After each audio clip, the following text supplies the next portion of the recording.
Welcome, Greek U Nation, to episode number 632 of the Fraternity Foodie Podcast. I'm your host, Dr. Mike Ayalon, CEO of Greek University. I'm a speaker and an author. Our ninth book just came out. It's called From Letters to Leaders, The Legacy of Service. So go and pick up that book on Amazon today. We call these episodes the Fraternity Foodie Podcast because there is nothing like great food to bring college students together. Fun fact, every once in a while on the Fraternity Foodie Podcast, we get a guest that just completely blows me out of the water in terms of what they've accomplished in life. And today is one of those days. So I am so excited to bring you our next guest. His name is Donnie Landon, and he knows what it feels like to be counted out before life even begins. With a father incarcerated through most of his childhood and the streets often more present than stability, Donnie's early years were marked by trauma, transition, and turmoil. By age 19, he found himself standing in a courtroom facing the same fate as his father until one decision changed the entire course of his life. In that moment, he made a promise he would never be the reason that his mother cried again. That single choice led him to the U.S. Navy, where he discovered the power of discipline, service, and self-mastery. Years later, Donnie would go on to coordinate daily intelligence briefings for the President of the United States, serving at the highest classified levels of government as Chief of Staff for the Office of the Director of National Intelligence. Today, Donnie's on a mission to help students, especially those who feel overlooked or misunderstood, recognize that they are not what happened to them. They are what they choose to become. Welcome to the show, Donnie. Hey, thank you for having me. It's an honor to be here, and I appreciate everything you guys do. I've looked you up, and y'all are doing amazing things. Just say keep up the good work. Thank you very much. We're trying to make college campuses safer, one campus at a time. And so we certainly appreciate that. But hey, I'm just honored to have you on the show. I think you've just got an incredible story to share with students today. So I'm so excited. I've been looking forward to this for a couple of weeks now, for sure. And let's get into it. I mean, you often say, I am the message. What exactly does that mean to you? And when did you first realize your life story was the message? So I have a message is something that I came up with just brainstorming. It means I'm not just speaking a message I read in a book or heard a story about. My message is based on lived experience. So I'm not just the messenger, I am also the message. And I realized this at a peak of my career, thinking about how I got there and what it took to get there and how I can help others realize, I'm sorry, your past doesn't determine your future. So that was kind of like my aha moment, like, I really made it.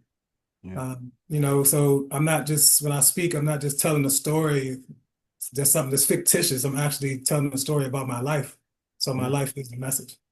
Listen, great speakers certainly tell great stories, and I know you're able to with everything that you've lived through.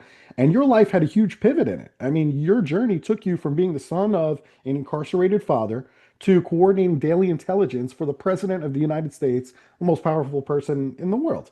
What was the moment when your life truly made that pivot? For me, outside of the courtroom experience, the pain, seeing my mother, um, relive that moment. It was having my first child. My daughter gave me a different sense of responsibility um, as a father based on how I was raised. And it just added to my commitment and my promise. So, I had a mother that I wanted, but now it's something that I'm solely a child of being that I brought into this life that I'm solely responsible for. So I just made a decision that, this just fueled my fire. And I was like, it's no way that I'm going to do anything but succeed. So that's kind of how, the first child was just, my daughter was about everything, still is, I got 5 kids now, so I got a lot of everything and 2 grandkids. But, just holding her in my arms and knowing that this is my child, it just gave me a different sense of fatherhood. And it kind of helped me, it almost made me realize, like, how could you not, be a father?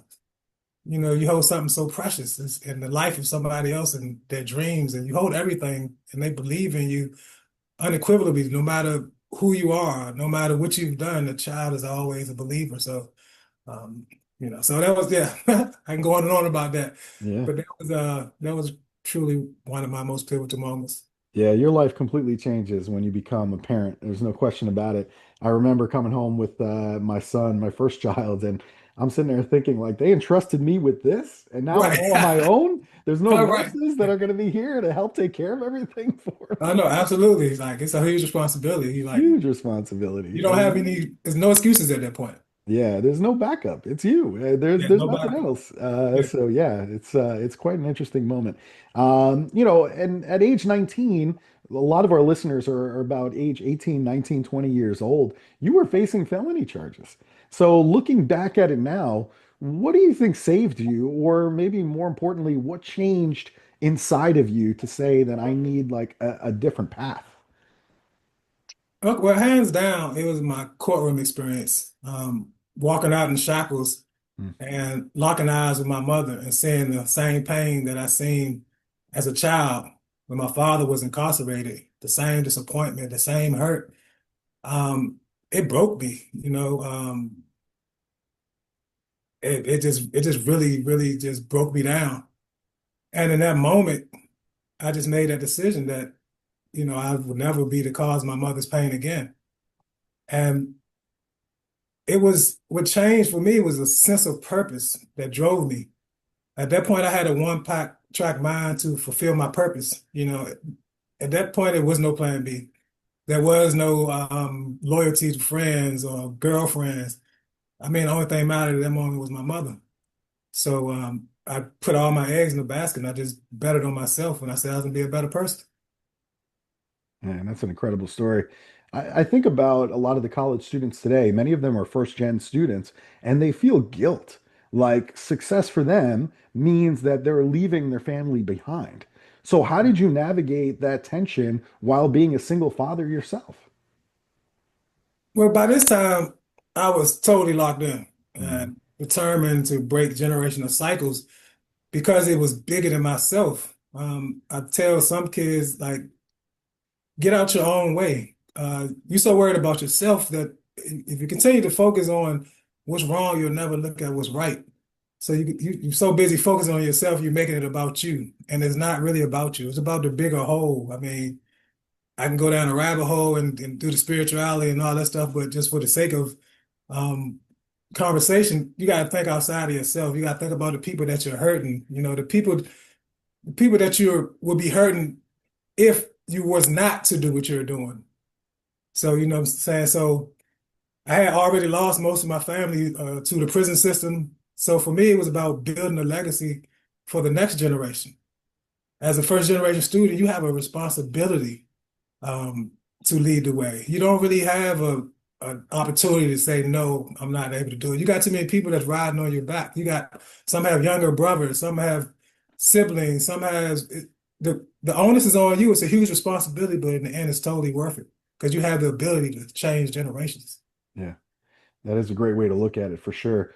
The other interesting thing about you is you have this really interesting framework. It's called Feel It, Flip It, Flex It framework. Talk to us about each step and what does that look like in real life, not just on a stage. Oh, sure. So that framework was built off of it originated when I was in this jail cell, with nowhere to run and nowhere to hide and just had to get in touch with myself. And it's something that I built over the years as I thought about like doing speaking and like, how did I get to where I'm at? So the feeling, this is where you tell the truth about what's going on inside of you, even when it hurts. So being incarcerated and, feeling the pain of watching my mother break down because of me, feeling the pain of the weight of my decisions, um, the trust issues, the abandonment issues from my father, just feeling all the things that I was avoiding in life and I was masking it with drugs and other things that I was masking it with. That's the feel it part. So the flip it, this is where you look at your thoughts from a different angle. You're not denying your feelings, you are learning how to see them with more clarity and control. So the flip it part, so I just use myself for example, was once you feel it, you got to make a decision. Either you're going to stay stuck in it or you flip it. So I flipped my story, and instead of, thinking like, why not me? I started thinking like, I can do this. You know what I'm saying? So that's when I went to the point where I flipped it. I flipped all the stigmas that was on my back, all the, flipping the story that I've been telling myself over and over again. And better yet, sometimes kids are believing the stories that other people are telling them. Because it's not always you. Sometimes outside influence when you grow up in certain situations where you have cousins, friends, and everybody say, okay, you're gonna grow up and be just like your dad. And it starts to become a part of your memory and a part of the way you live your life. But once you flip that and you say, no, I don't have to be a part of my environment.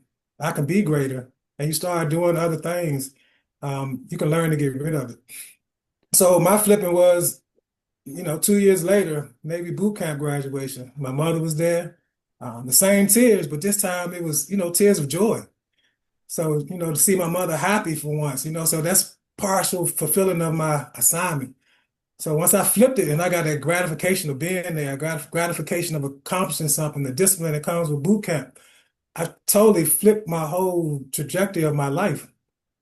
And because of that, I was able to do the things that I'm doing now. And that's where the flexit comes in. So the flexing is not bragging in the flexit way that it's being used sometimes. It's about showing your growth to the world and taking action. And that action doesn't have to be big. It can be small, consistent steps to create change. And once you start taking these small flexes, the change becomes bigger, your flex becomes bigger. You'll start flexing the fact that you're a first generation graduate. You're first generation, you know, uh, breaker of culture and breaker of generation. So it's just flexing the growth in every level of flex. It just gets stronger and stronger. And then the more stronger, the more courageous you get, the more confident you get. So flexing is not about poking your chest out. It's about showing your growth to the world. And if people feel that you're poking your chest out, so be it. You have a right to, because you came from where you came from. You have the right to poke your chest out as much as you want. Hmm. I love it. Really good stuff. You found brotherhood in boot camp in the U.S. Navy. And a Mhm. lot of our listeners, they found it in fraternities and sororities. So I'm wondering, how can these organizations better support first gen students, marginalized members, without making them feel singled out or tokenized? So I do get asked this questions quite often. It's not hard to answer this question, but for me, it's pretty easy being someone who's a first generation and that has had multi mentors and at every level. I would say just the best advice I can say is to be authentic. One thing about first generation students, and I call them first generation trailblazers, because they're not only students, they're also going to be trailblazers as first generation. So it's going to be a lot more things that they're going to do from that first generation aspect. A lot of Once you've lived that life and you've actually accomplished some things, you have already been through so much. And you've had so many people in your life that are, they're trying to fix you with a copy and paste solution. And they're not being authentic because they feel like they may step on your toes or they don't want to say certain things. But in my experience, from me and a lot of the first generation students that I've spoken with, a lot of students in general, they just want somebody to be real with them. They want somebody to have those hard conversations with them and be vulnerable enough to share parts of their story so they can see themselves in them. It's not just a one-way conversation. Like that's what kind of makes my story so powerful is I can relate to the child who is getting in trouble and who is going through this, who's going through that, who father may be incarcerated, who mother may be working double shifts to take care of the family, who had to move a couple times. By 12, I had lived in 3 different states, 3 different schools, 3 different sets of friends that I had to leave behind. So I can understand the instability that comes with that, the mental capacity that it takes to sustain and try to keep moving when you feel like, resilience is just not a word. It's a way of life. You just, you wake up and you don't know what's going to change. So you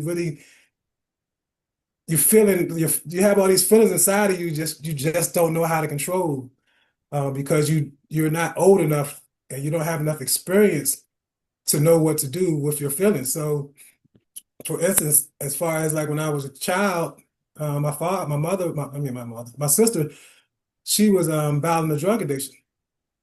So there were nights where she used to knock on my window on a two-story townhome. I have no idea how she got up there, but knock on the window so I can get in the house because my mother locked the door because she would come in and steal stuff to support her habit.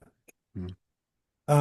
And then when the nights I wouldn't unlock the window, it would come with abuse. My sister would abuse me and say, all we got is each other, and you're supposed to be there for your sister. I mean, I understand what she was saying, but I didn't understand the abuse. So there were times where I went to school because I might have stayed up and my sister I didn't hear that knock. So now I've been up all night. I'm going to school tired. And what teachers may see as disengagement, they don't see the pain that I'm going through or how I'm tired or how, what's going on the back end. So someone who can kind of relate to that with students who's had a struggle, it kind of resonates and they'll be more vulnerable. So that's kind of like how I feel like, organizations can help is to be authentic one and to also be vulnerable about how struggles that you've been through.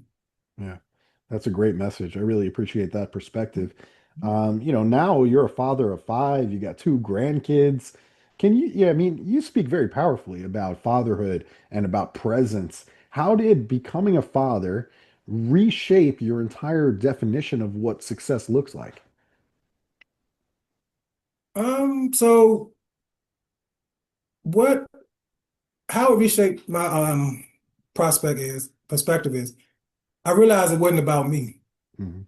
And also realized as I climb the charts, and when you are very successful, it's not about you. The theme of success is anything you do that's why, it's helping people. So that's why people thrive, helping other people and fixing other people's problems here on earth. We're here to serve. And once you realize that you're here to serve, you become way more successful because you're reaching so many people and it's not about you. It's more about your purpose in life.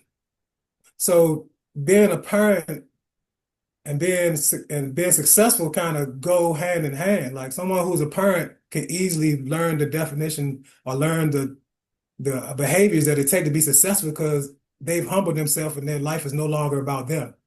So the concept of, serving people or providing people solutions is not foreign to them. Now I have 5 kids and 2 grandkids. I've mastered it not being about me. So I live a life. I'm married, so I live a life that, is 10% me and 90% the family. So, I take that concept in everything I do. When I go into schools, it's not about me. It's about learning about the students. It's about learning about the teachers, what they're going through. It's about learning about the culture. So that's how being a fatherhood reshaped it because it gave me that understanding that life is not about me. It's about serving. It's so interesting how your perspective changes over time because I know certainly when I was young, just graduated from college, it was all about me, and then things change over time, being a parent, etc. And I think you finally reach that pinnacle of success when you realize that you're put on this earth to serve other people, to your point. It's not about you at all, but it just takes time to get there. And so I think that's kind of what some of the college students might be missing at this moment. It's just the stage in life that they're in. Also, social media, and there's other things Right. that I think contribute to that quite a bit. And the other thing I think about is you've been in some of the most elite professional spaces in the country. I mean, you're coordinating daily intelligence briefings for the President of the United States, and that's a huge responsibility. What is the biggest myth that students believe about success at that level? I would say unequivocally that they don't belong and they're not qualified. Um, you can't believe what you can't imagine. And if you grew up with resilience, it was just a way of life, and I use that often. Um, you don't have the lens to see that you do belong and break through those barriers. So a lot of the students, it ain't that, it's not that they don't want to be in those positions because they see it, if they can see it, they can really achieve it. But to see someone who's actually lived your story and achieve it is different. But if you're just living based off of, what you see on TV or the people that you see around you that never been through anything, it's kind of intimidating for a lot of the kids, the students. because they don't see themselves in them. And they feel like they had an easy path to where they went, to where they're at, because they were probably, gifted a scholarship by their parents, or they took the easy route. Um, so a lot of kids just don't believe that they belong in certain environments. And that's kind of one of the things I touched on because I have a mentorship program. And one of the sessions is called I Belong. So we have a whole conversation on why you belong and what it takes to change that mindset of I don't belong. And then, we go through like people who in history who have gone through certain things and they become these noble people in life just as a reference point to be like, this person actually went through this and this person got here, and then people they started to break down the barriers and then we just talk about their vision and what they want to be in life and then have small increment steps on how they can get there. And then the small steps lead to confidence, which leads to a little more confidence, to a little more confidence. And then eventually through a lot of work, they can visualize that they can get in that position. And then once you visualize it, if you can see it in your mind, you can believe it and you can do it. I love it. You have this big mission. It's to impact 100,000 students by the end of this year in 2026. Nobody can do something like that by themselves. I mean, certainly we depend on others to make a huge impact like that. So, what role do educators, advisors, and student leaders play in making that goal possible?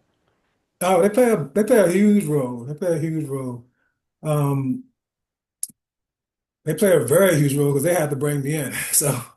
If I had to ask, I mean, and say like things that would be required for me to reach that goal, it would be bring me in for student assemblies. Some schools have hundreds, some schools have thousands of people, thousands of kids. Also conferences, bring me in on the large conferences, the career days, signing up to be a part of my mentorship program where I provide group mentorship because my goal is to have, thousands of kids in a monthly mentorship group. So, that's kind of some of the things that I can do to get to the level I want to get to. And I mean, I feel it's achievable. It's definitely plenty of kids out here to do it. It's just a matter of making those connections and getting in the right rooms so I can have an impact. 100%. So, there's a lot of student listeners out there listening to your voice right now. What is one decision that a student can make today that could change the trajectory of their life? I would say step one of the framework, the feel it part. This is a generation that I often say this is well, it's a cliche to say, oh, this is a generation that don't feel, they don't get into their emotions. But then when I think back, I always correct myself because in my generation, I was young, we had the same problem. Right. So I just look at it now because we're adults and we already went through the phase where we learned how to deal with our feelings. Now we say these generations don't, don't know how to feel. But I would beg to differ to say my generation didn't know how to feel either. Right. So I think step one would be, to feel it. Ask yourself, what is one truth that I need to feel, even if it hurts, and be real with yourself. Again, because you can't heal what you can't feel. Um, you can't feel what you won't face. So that is my number one thing that I would start any child at, or any adult, anyone in general, is to, feel it. Yeah, really good stuff. I like it. Now, we do love good food here. So the next time I end up in Washington, D.C. or the Baltimore area, what's your go-to restaurant? Okay. So I have a few, but me and my wife went to a brunch yesterday in Silver Spring. So that's a sweet spot. It's in between Baltimore and it's between Washington DC is in, Washington DC. It's a spot called what was it? Miss Toya's in Silver Spring. And they have an unlimited, I call it high class brunch. And it's amazing. It's unlimited. It's like 55 or $60. Um, but they have items like ribeye, steak and eggs and potatoes. That's just one part of the unlimited. They have catfish and grits, shrimp and grits. I mean, it has so many items one dish could easily cost $55, but it's unlimited for 2 hours. So Oof. needless to say, I'm still suffering today for it. I love it. I love it. Miss Toya's, go and check that out. Very, very good. Sounds like excellent value, and it sounds like you'd have one meal and you'd be good for the rest of the day. So that's really good stuff. Oh, All right. absolutely. So if our listeners, if they want to bring you into their college campus, their high school, what have you, as a speaker, where should they go to connect with you? The best way to connect with me first is to go to my website, donnielandon.com. DonnieLandon.com. Because I want you to actually see if I'm a good fit for your students. I want you to read up on me. I want you to, do your due diligence. Um, in my professional opinion, I feel like I have a great story that students need to hear, and I feel like I'm the message that students need to hear. So after that, hit the book me button. Let's schedule a discovery call so I can answer any questions you may have. We can talk about speaking topics, any programs I may have, and we can kind of go from there. And after that, we sign the paperwork and I'll take it from there. Sounds good. Go to the website, donnielandon.com, DonnieLandon.com. Go and check out the website. I think you're going to be impressed with what you find. Donnie, thank you so much for sharing your story with us today. No, thank you for having me. It was a pleasure. Of course. And to our listeners, if you enjoyed this conversation with Donnie, if you learned something today, please share this episode with your chapter in a group chat, share it on social media, share it with an educator. You never know who needs to hear this message today. Thanks so much for being with us. We'll see you on the next episode of the Fraternity Foodie Podcast. Bye for now.